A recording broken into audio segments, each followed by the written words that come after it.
So today I'm working on fixing my expansion joint in the two-story house that I have. What a nightmare, right?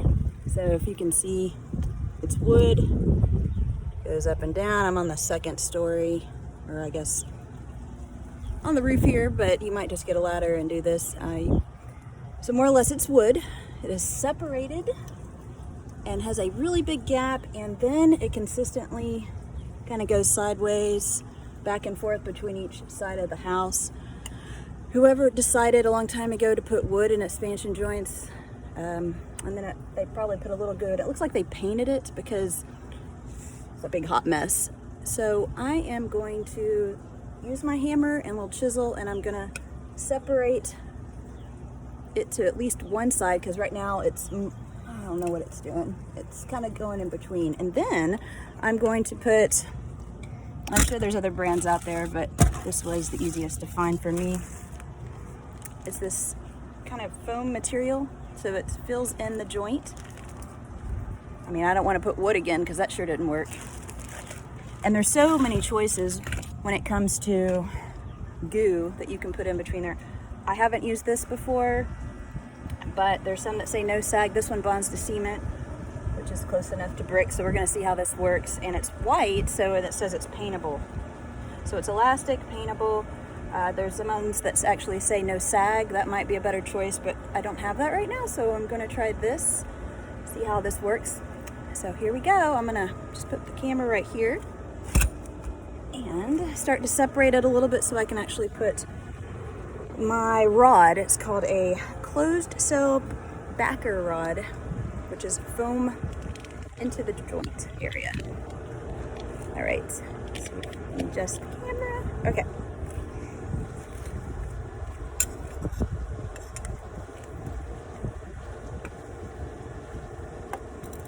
So see how it's kind of stuck here, and this is the old stuff that is dried up. This could be original to the house for all I know, which is 30 years old. So hopefully you won't have to do this too much. This would really suck. You have to do this every couple of years.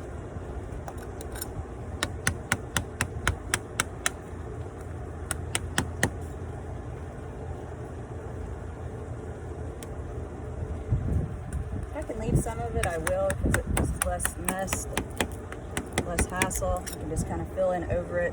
I just don't want it protruding so much. How junky and dried out this is. The sun is quite harsh on things here in Texas, so gotta deal with it. I've made a look. I'm just trying to make a clearing to put that rod in so I can see. Oh, look at that. That is just eaten up. On the other side of the house, some ants, some carpenter ants got a hold of it, so that's even worse. I will deal with that one next. This one looked a little easier to start. So I'm gonna try split my foam. It looks like it wants to, this side is kind of leaning, so I'm gonna put the rod in over here from this side, and then all the way down on the other side, I am gonna put it split going on the right side. So here I'm gonna do left, there I'm gonna do right, and then I think I'm gonna remove this nail so that this, there we go. More easily get that rod in there. All right.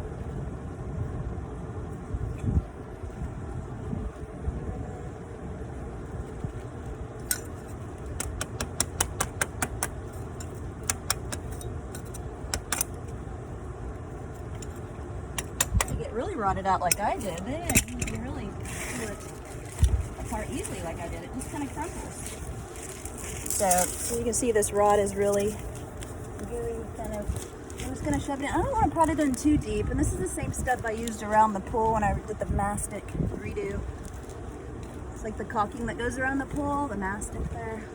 See, I'm just going to put it in kind of even with the wood, so, oh, I guess you can't see.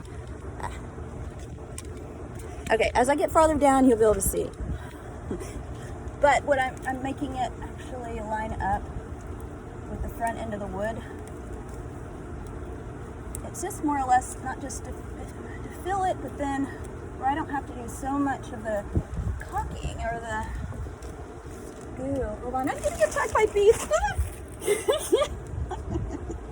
Okay, I killed a wasp nest up here yesterday, so yeah, I recaulked the window, and they're a little angry. I think they're still looking for their home. Okay, so I'm gonna keep pushing in.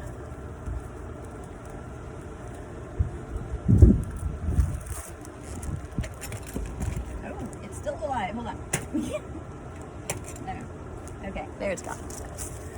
So I can push it in also with a chisel. It might make it a, or whatever this thing is called. Actually, it's not an official chisel, not a scraper. See how that kind of just fits right in there, right side by side, the wood. Now, if all yours is eaten out, maybe you don't have any wood that, or whatever, maybe it's just all goo that dried up, dig that out, and you can use a hammer and chisel, or one of the little tools that has the cutter on it, and zip down there, dig it out, pull it out with like pliers or needle nose, and then fill it with, I would double this up. Like if this wood weren't here, I would double it up similar to this, and I would still put it pretty shallow so that I'm really just looking to cover it with my goo. So.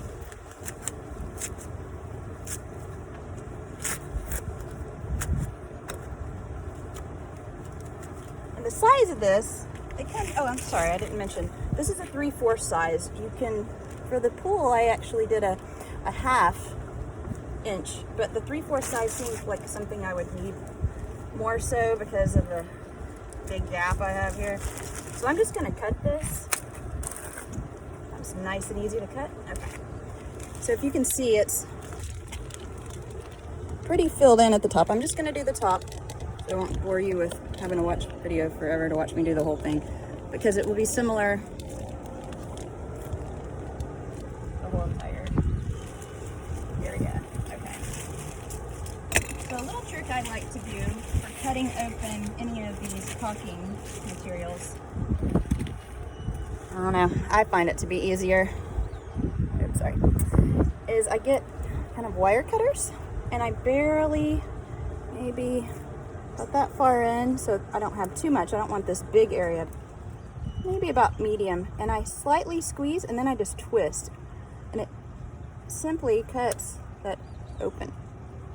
Now, one thing I didn't do when I first started doing this is that there is a little bit of a seal all the way down this tube. There's a little bit of a seal, and so sometimes what I do, I would try to go ahead and put it in the caulk, and I'd squeeze it, and all the goo was coming out the bottom, and I was like, oh my gosh, this is bad caulking.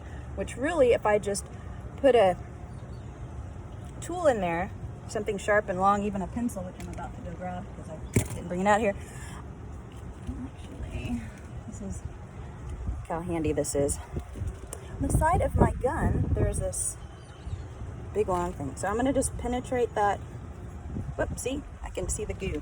It's coming out. But if you don't do that first, it's possible that the goo could come out the back end. So don't do what I did. Punch it. All right, so now I'm going to put it in my top gun here. Or maybe there's a better official name, but that's how I grew up, what we call it where I live.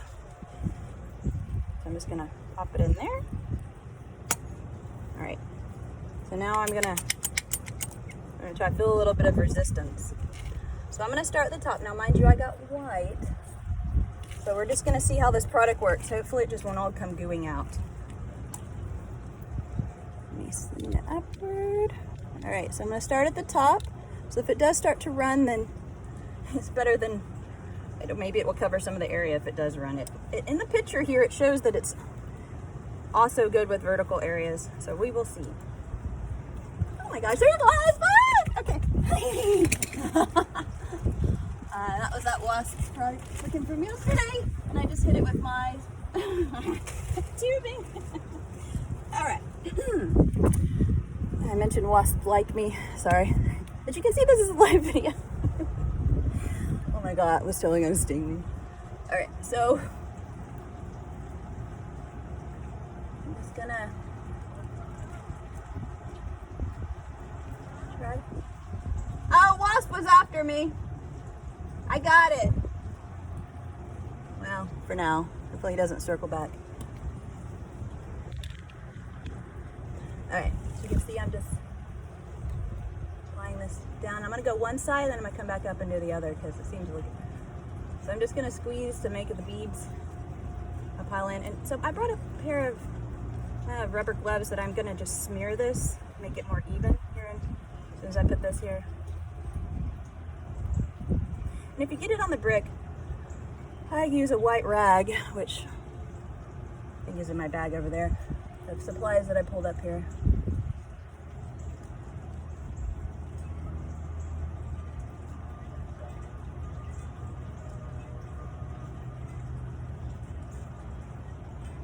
All right, you can see I'm really trying to not be shy with putting a whole bunch here. I don't really want to come back up here if it's too thin and have to redo the whole thing. Like in a year from now when it all wants to crack up again or something. It won't do that, really.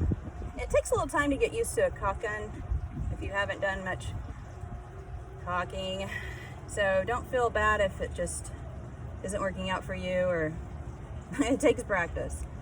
Started with some of the crown molding inside the house. That made it a little easier. Okay, so that's nice. It's not running. Sometimes this caulking stuff, I mean, there's literally hundreds of types. Like, I don't know how they come up with so much, but apparently it's amazing products, but looking at can be overwhelming when you walk into Home Depot or Lowe's or something similar.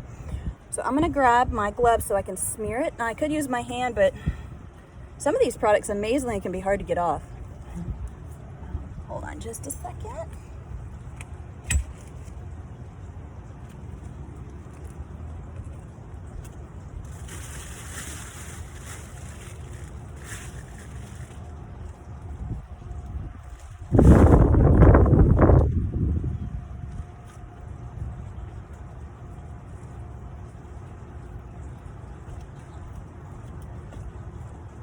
And I have my wet rag. And I'm just gonna put one glove on. Ideally, I can just use my left hand to do the wiping, and then if I have a little bit of overage, I can just wipe it with the rag. So I'm just gonna use one of my fingers, kind of push it down. And I push it down so that you can see it adhere either side of the brick.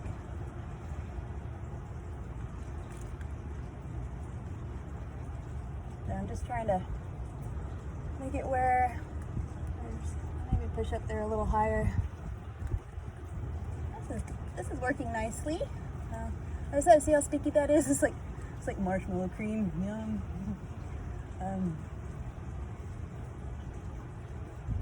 I have found though, if you don't like this view to really get you, what I do sometimes with these rags, especially with the mastic around the pool, is that I put a little acetone on the rag, and then it's almost like I just barely touch the rag, which maybe I'll end up doing because this is super sticky.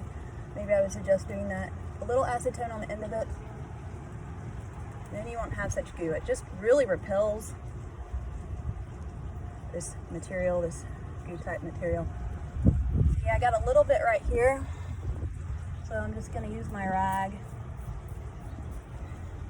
I mean, it doesn't have to look perfect. I notice when houses are painted, there's a little overage on that. But if you're very particular, it has to look perfect, then I guess keep scrubbing.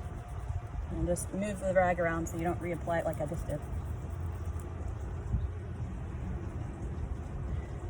So this says to be paintable, so I would assume exactly how long it would take to dry. And I've called to ask how long it takes, like the mastic and these kind of materials to dry, and they're like, well, I really can't tell you because it all depends on how much you put in there. And I was like, okay, well. I was asking because if it's gonna rain, maybe you hold off. The outside of it will start to dry pretty fast. It's similar to the other Silka, if I'm saying that correctly, mastic. So, a little bit of gaps here.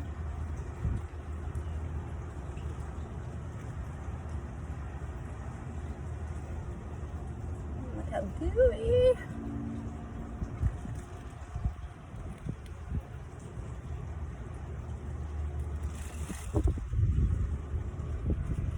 Smear it until you feel comfortable, and wow, it's kind of windy, it just blew that. Okay, so I'm going to take this glove off. So now that I've finished the top part, I said I'm going to wait for that to dry, and if I want, I was trying to decide if I want to paint it. Since my house is white already, maybe this will look okay. It won't look like I completely put a big band-aid on the house. And there you go. Hope this helps you as well. Thank you. Bye-bye.